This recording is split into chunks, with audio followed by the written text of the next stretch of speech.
Do you want a career in real estate? Have you ever wondered how to get started? Stay tuned for this episode to hear Harry Larkos's story.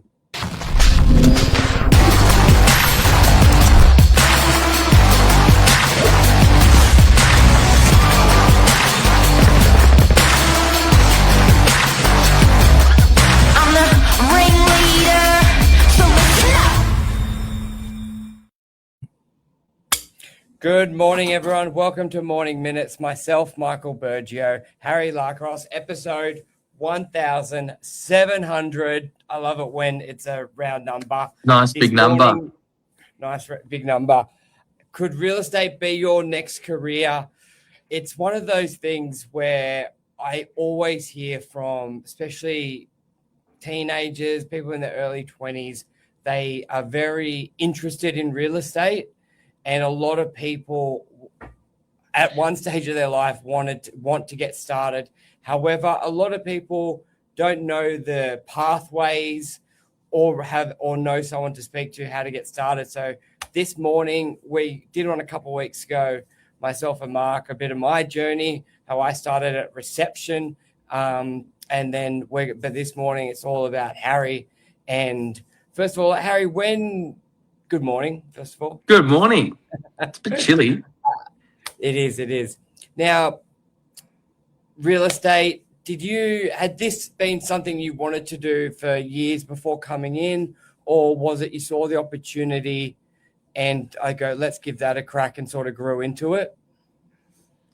Yeah. I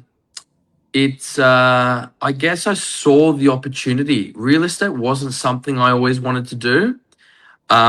Finishing high school, I was actually coming from an ethnic background. My parents wanted me to, go through university, get some sort of degree and sort of something to fall back on in case, I was made redundant for whatever reason in the future.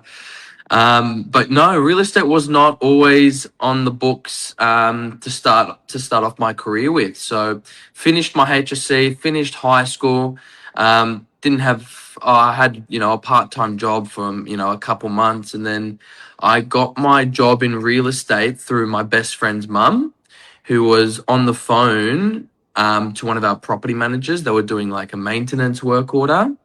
And my best friend's mum knew I was trying to get into real estate at the time because I was sort of shifting my my career path to real estate.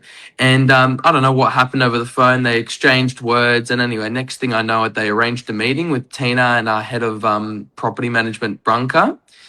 And I got the job literally from that meeting, started work and haven't stopped since. Started in property management. I can imagine you when you started and you're looking at what the real estate roles are, was it, you didn't start in sales straight away, but is that where you wanted to get to? Did you know at least that at the beginning, or you came in not knowing what roles are in real estate?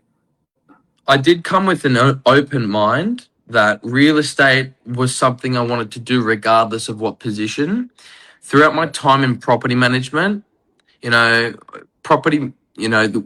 saw the sales team. Property team. Manager is. So let's explain what property management is. So there's really two sides to real estate. You've got the sales side of properties, buying, selling, and then you've got the property management side is when someone's bought a property, it's an investment. They, instead of looking after it themselves, everyone's busy with their life, they're working. It's virtually a second job. You want it to be a passive investment, not a second job. So you would engage a company like Novak. We manage just under 2,000 residential and commercial properties. And that property management team is a beast where your head of property management like Branka or Tina, and that would be from rental collection, fixing lights, taps, finding new tenants within it. So there's a lot in that property management role. So what did you start doing initially in property management? I had the privilege and opportunity of working with Tina, which we managed a portfolio of around 300-400 properties. So I definitely got to experience, all the ins and outs, and a portfolio of 300 or 400 is quite tricky. Massive. There's lots of moving parts, lots of things happening on a day-to-day basis. But I got to learn every single aspect of property management, which is the thing that I benefited the most. I wasn't just dialed in on one aspect like the leasing or the maintenance or the rent collection. I got to do and, take care of that whole property What were some of management those role. roles? What were some of them? Um, so some of them was leasing, so finding a tenant for a property, doing open inspections, interacting with prospective tenants, doing Getting applications, offers. getting offers, and the whole process and journey of finding a tenant from an open inspection to leasing it to them and doing references and application checks.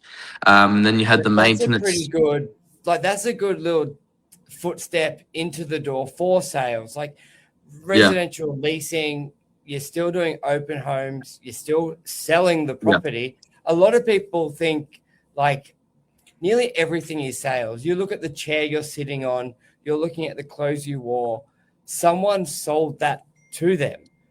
yeah, It's like a lot of people just say like you're a car salesman or you're selling real estate, but the person making your suits is selling their suits. The person taking your order at Domino's is trying to sell you that pizza or upsize that Coke. So if you look at every aspect of a learning experience, I think a lot of young agents just want to get straight into sales and they may take for granted and we'll get into it as well, what you're learning right now.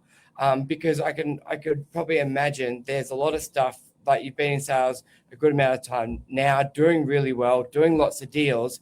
And I can imagine there's parts that you go, wow, I didn't realize I valued what I was learning that when I was yeah. learning it. But that's definitely helped. But so you're doing open homes, leasing, taking offers. What else? Maintenances. If there's a leaking tap, a hot water system's burst, the roof's fallen off, which actually has happened in the past, to be Yes. honest. You see it all in property management. Yep. So you take care of the whole maintenance side of things. So any issues structurally or anything wrong with the property, I'm on the phone dialing to, calling all the tradies, and calling the landlords and keeping them up to date, and then everything from rent collection if there's Yep. people falling behind on their rent. Yeah, And I suppose where that's very valuable is like we were both young when we came in. It's not like we owned a property prior. So yeah, learning that is learning what's involved with owning a property because I can yeah, assure you a buyer is going to have these questions. There's not so much at the moment with investors in the marketplace with the budget mm, proposal changes, but yeah, historically at an open home half the buyers coming through would be investors. And yes, they want to know about the price of that property they're buying, but they also want to know what would it rent for. If they're a first home buyer, and which we get a lot of them at the moment, especially with all the incentives out there, they're going to want to know what's involved with owning a property. And because you've got that experience, you actually come off a lot more experienced to yeah, them than someone who may have just sort of skipped that whole role into it. yeah, And then what I found with especially sales, a lot of people think it's like having the fancy dialogue or that one yeah, liner to convince anyone to buy a property. But it's what I've learned. It's really just answering the questions, finding the information, getting them answers, and you don't even if you don't deliver the answer nicely, well, I mean, with perfect dialogue, it's more just getting the answer to them. The biggest complaint buyers, landlords, tenants have is the agent not getting back to them. And a part of yeah, that is laziness, and a part of that is lack of knowledge. So you've done like a little trial run on half the business, which will definitely pay it forward in sales. So yeah. let's fast track through property management. Now you're in sales. How has that been? What was it? Not what you thought before you started here at Novak. when you'd been in the company for a little while, you'd seen people do sales, and now it's your chance. Did you have a perception how it would be, what you would be doing, and then what was reality like?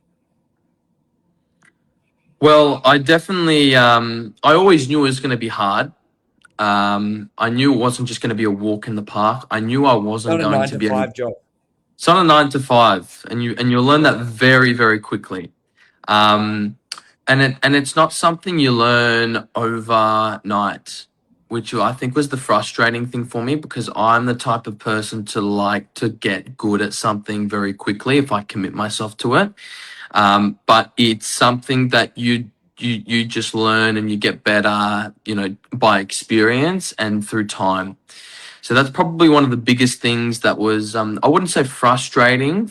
I was just very eager to learn everything and anything very quickly. Um, the job itself, working in sales, is I much prefer it than property management. I think it's much more suited to my personality and what I ultimately wanted to end up doing in the company anyway. So sales, I've been doing it for the last officially around 6 or 7 months now. So definitely been enjoying it. It's been a bit of a roller coaster. Working in a sales job, whether it's in real estate or whether it's in, another sales position, um, it's a very emotional roller coaster. And I think, you'll probably have a few words to say about that too, Burge. Yeah. Not every deal's pretty. No, and and it's one of those things like when someone engages a sales agent to sell their home, a lot of the time it could be through, I almost call it the 3Ds. Like you got death, divorce, disputes. They're Yeah. a big factor why someone's engaged us. And that's not a great time of their life. Then there's the great examples where the family's getting bigger, they're relocating. But all of that is highly emotional for both Yeah. parties. Then on the buyer side as well, just the nerves, buying a biggest asset, like going from potentially nothing to taking on $1 million debt, $2 Yeah. million debt, buying a house, moving.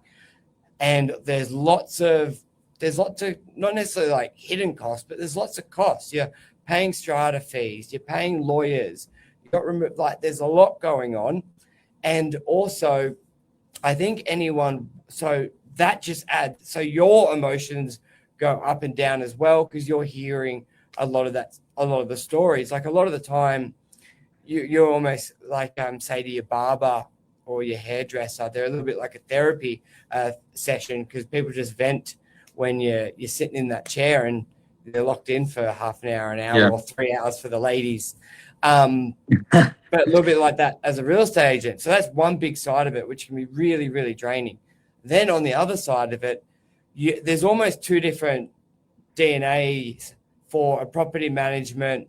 They're normally very organized, very just organized is the best. Very resilient, I think, is Yeah, a very very good word to resilient. describe a property manager. Yes, they don't like. It's one of those things where it's like everything's got to be planned out. Don't like surprises. Yeah. But on sales sides, we're typically very unorganized. Always go, go, go.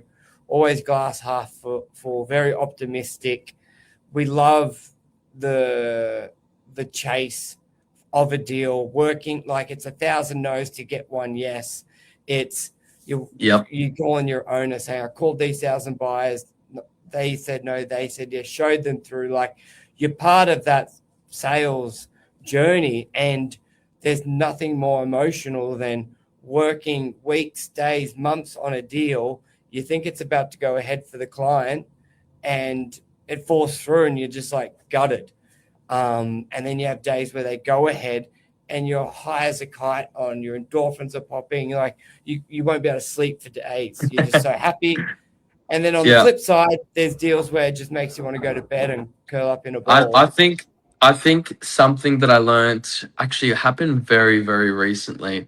It's like it's a deal that fell off, but I think what the most frustrating thing is as a new agent is when a deal falls off and you've done everything perfect and everything right, and it's something that wasn't even your fault. It was just the situation with the buyer, or it was just the circumstance, and you couldn't control anything, and it just fell off just due to Mark's got a good saying. circumstance. It was he may have got it from someone else, but he says the operation was a success, but the patient still died. And you hear that all the time in medicine. Like the procedure went Very well. We true. didn't like. It's not like we nicked an artery and like everything went well, right? But unfortunately, they still died. And all you can do in real estate is do that. Do right by people, get them the answers, get them the information, be transparent, and fingers crossed it goes ahead. But it's still a bit of a bit of a punch to the gut when it falls through. Yeah. It's really that saying, like, I love, what is it, Conor McGregor's? You win or you learn. And that's what it is. I've learned more Yeah. from all the deals that have fallen through than I have from all the ones that have Correct. gone ahead. And that's the key. That's what makes you a better agent. So, but just before we wrap up, what would be, I think, a big part of it for someone out there listening who wants to get into real estate?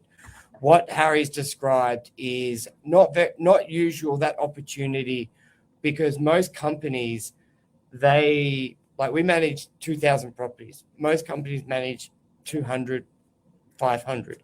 So instead of having a property management structure where you got your head property manager and people under, and you can be doing different roles, like in some companies, there's 3 roles: property manager, Yeah. sales agent, reception. Yeah, fingers that way. And I was at reception. Where here at Novak, we have marketing, we have leasing, we have reception, we have helpers around the office, we have buyer's agent roles, we have the lister role. There's a lot of roles within. So a lot of people may be like, I don't know what I like. I don't know if my personality is the sales side or the leasing side. Then there's roles where it's like, okay, I love sales, but I'm not there at getting the listings, but I'm great with the buyers. Can I focus on Yeah. buyers? And in traditional offices, that doesn't exist. You either list or you're not a sales agent. So you've got that benefit there. And it's a lot of the time, and you have the great attitude coming in, similar to I did. It's like, I just want to work here. I don't care where I start. I started at reception. And same as you, Yeah. I wanted to do the best. I learned the cafe art, how to do a love heart with the coffee, how to do a yin yang. Like, I wanted to learn I'll, it all. And I'll still yet to overcome that. yeah, I met some of my best clients to today from at the front desk, saying hello to them, talking to them. And it's always great. Like, we've got a lot of Serbian ethnics in the office. So there's always that sit down coffee. We used to have all the salami in the fridge as well. So you can really build rapport. And that's what real estate is. Like, I don't look at it as a job or career. It's more just a lifestyle where yes, there's times where you got to lock yourself in the room and just do those calls, get those letterbox drops out. But a lot of the part where I love it's like you're showing a cafe in Manly, and then you might be doing a meeting with them, having a coffee, and you're walking down the street and you're seeing people you dealt with. And it's a beautiful industry, and you're living where you work. So you're not driving an hour, and it's right under your nose. I love that part of it as well. But Harry, just to end on, any tips, recommendations for anyone out there listening who was in your shoes a couple of years ago? As simple and as blunt as it is, just do it. Don't think about it. Just do it. Honestly, I mean, like, and it's such simple advice, but the amount of people, I mean, I don't know how many people end up watching this, but the amount of people that will think of Thousands. something, they'll vision it, they'll visualize it 100 times over, but don't end up doing it is like, it's Would you also unfortunate. say just do it, but also don't have the attitude it's not a 9 to 5 job. So It got to isn't. be open.